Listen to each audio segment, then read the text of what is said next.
curve and You've heard of normal distributions, right? This bell curve that appears all over You've heard of normal distributions, right? This bell curve that appears all over the real world, from test scores to the heights of people to the distribution of blood pressure and much more.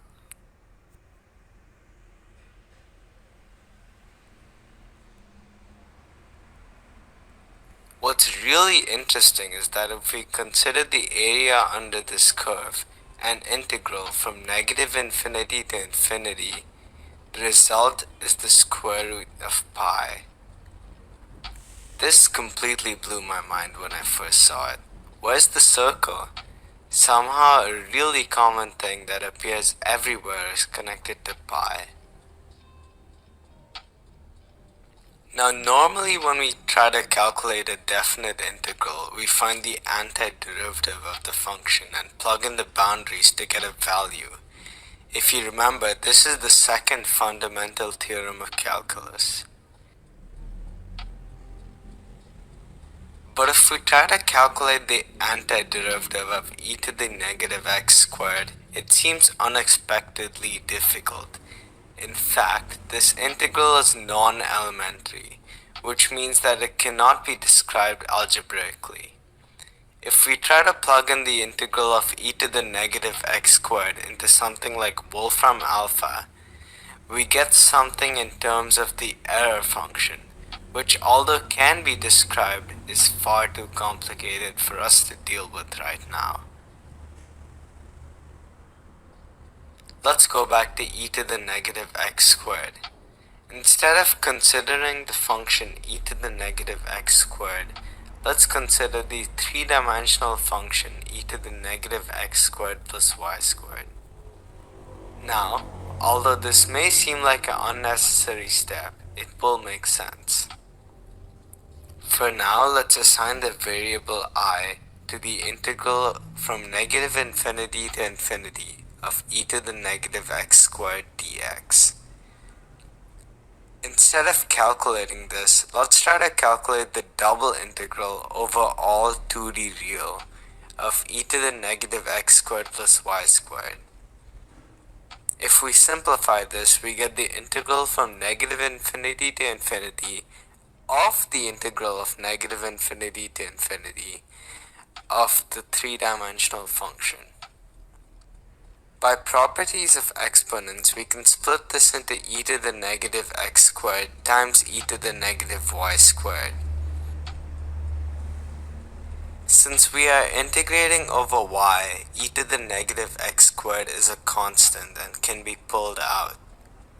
Similarly, since we are integrating over x, the integral of e to the negative y squared from negative infinity to infinity is a constant and can be pulled out.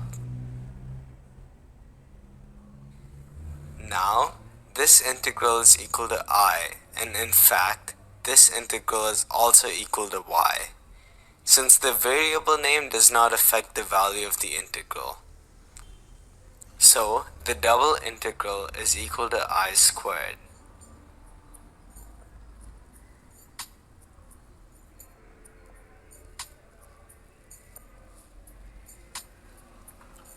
Analytically, we've shown this, but what is the interpretation of this?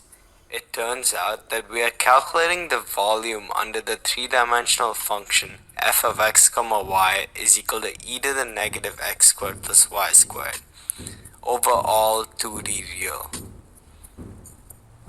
So instead of finding the area under e to the negative x squared, we are now going to calculate the volume under e to the negative x squared plus y squared, which is surprisingly easier.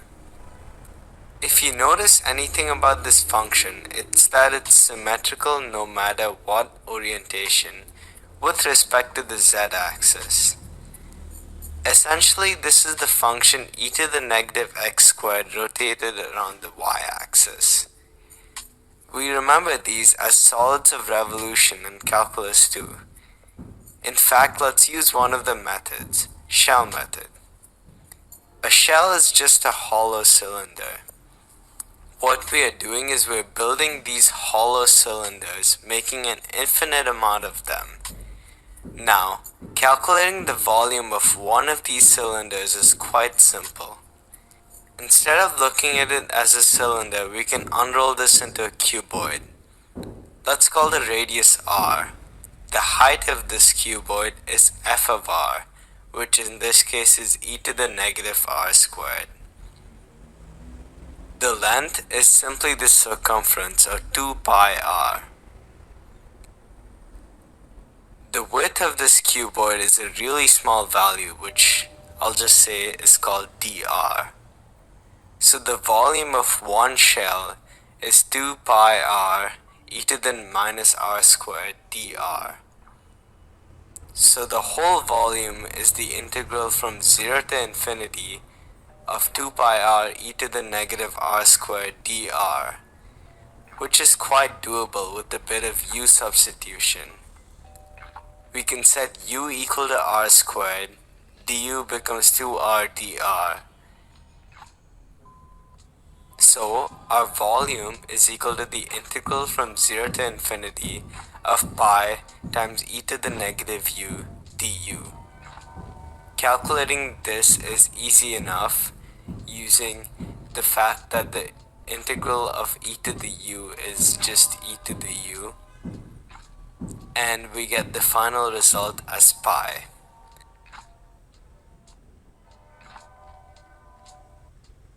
So I squared is equal to pi, and I is the square root of pi.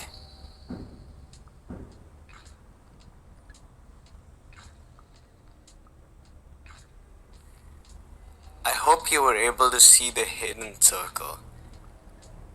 Multiplying the function by itself in a new variable is the same as rotating the function. Rotation involves circles, and circles involve pi. This integral has a special name, and it's called the Gaussian integral.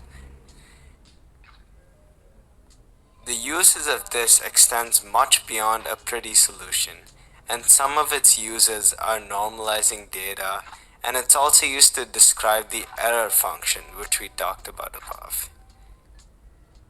Thank you for watching.